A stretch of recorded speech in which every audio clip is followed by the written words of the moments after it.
So this week for RVC, I'm doing the buy business online. So I've chosen to go with Flipper. So it's something I'm actually a little bit familiar with before. I've actually bought two businesses on Flipper before. So I thought I'd do one of the businesses that I ended up buying about 6 months ago. So I bought a business called Global Business Consultants. Well, it was listed as globalbusinessconsultants.com.au. I ended up paying $7,500 US for it. The monthly profit advised on the actual listing was $1,666 per month. However, what I saw was that, and why I liked it. First of all, I always search for .com.au. Well, not always, but it's the first place I'll always start. And the reason being is I can actually easily contact the owner. I can also find them. I can do like a reverse domain search and find the actual person, the company, and then I can try and ring them directly or email them directly. So that's what I like to do. I saw that the domain was about almost 10 years old, which means there's a lot of history. When I dug deep into the business, the Global Business Consultants business, I saw that they had two SaaS products. For me, I always tend towards SaaS or tech products or content kind of products, because I don't really want to get into e-commerce. I think getting into the world of e-commerce is a lot more work than just being able to actually buy technology.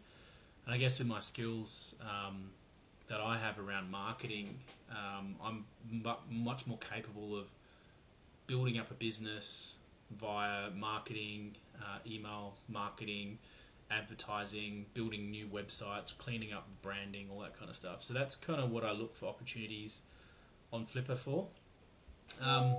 This particular business, so it had two SaaS products that came with it, and they were being pretty underutilized. Like when I talked to, so I actually ended up reaching out to the owner, Sam, and I said to him, hey, I'd love to talk more about the business.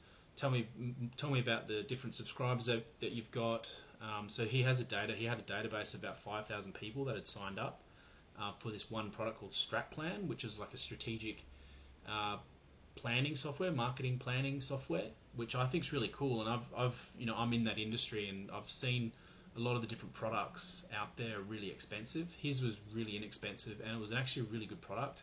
It's a bit outdated, so I'm actually in the process now of cleaning it up, making it a bit more 21st century, and also applying some other tools to it, like AI and that kind of thing. But when I talked to Sam, I was really interested in actually the StratPlan product as a starting point. I think alone, there was just a huge amount of development that he'd done. He ended up telling me that they'd spent about $200,000 over the last 9 years just in dev, and I could actually believe him because there was a lot of work that's gone into it. But above and beyond that, there's a ton of assets online that they've created from StratPlan themselves, like from the Global Business Consultant people. But also they had like this network of marketing people that would also be creating videos about StratPlan and how good it was and how they use it for their clients. So there was so much stuff there. Like for me to recreate that, it would take me like months and months and months of work. So I thought, well, this is an easy entry into something that I'm actually passionate about and I believe in, and I think I can make an actual real difference to. So I ended up buying it. So what competencies would you do? So yeah, so to run, probably as I probably mentioned before, you need some tech competencies, you need some marketing competencies, and branding, and to clean it up, freshen it up. Probably some sales skills as well to be able to email people and phone them and talk to them about buying the product.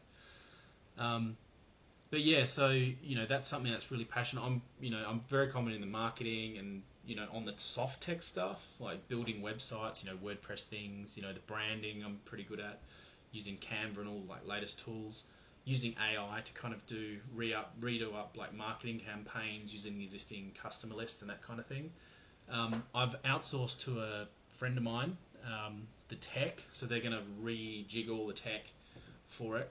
So that's kind of not really my competency in actually building the tech, but I've done a lot in actually managing development teams over the years to actually build the tech. So yeah, so that's the competencies that you'd need to really build this business. So there's kind of everything about it was really in my wheelhouse that I really liked. How would I grow it? Yeah, so growing it from a well, there's probably a two-prong approach. One would be really getting the marketing automation going, so getting the existing list, and the biggest thing is if you can attract the existing customers or the customers that haven't converted yet, that's like a gold mine. If you can really reach out to them, you can instantly make your money back.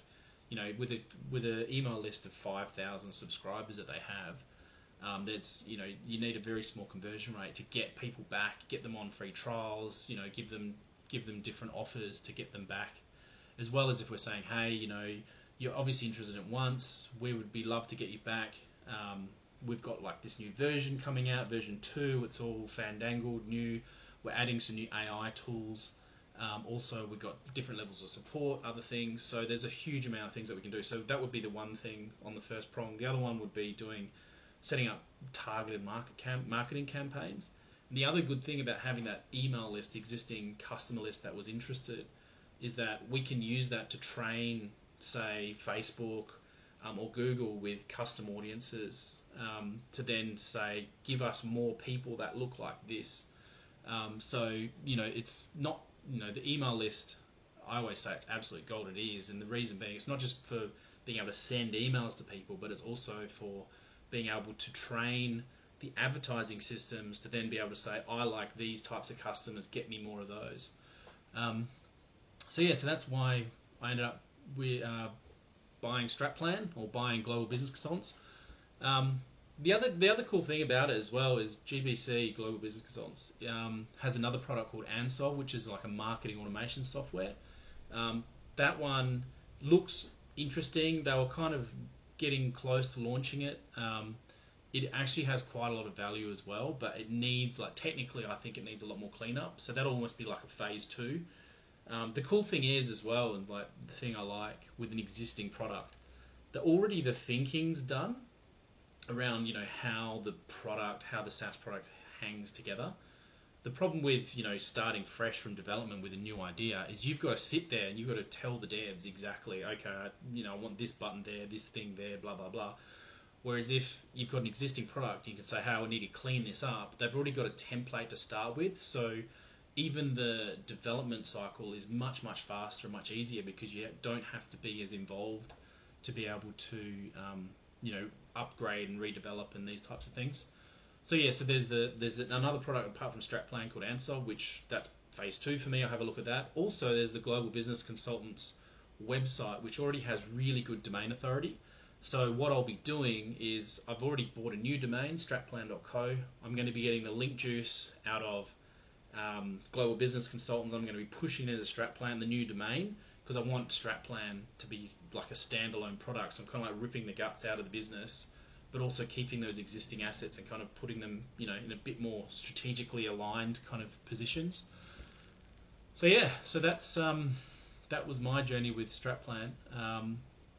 I am very excited about it myself. I think it's really cool being in the industry for a while. It's something that doesn't really exist, and if it does, it's very expensive. So I'm looking to revamp it with, say, a $99 a month subscription fee, like SaaS product. I'm actually also writing a book that underpins the whole StratPlan, like a strategic planning process, and that all of that ties into all the different modules in StratPlan. So that's going to be in the third prong of my marketing as well, is going to do that too. So thank you for listening.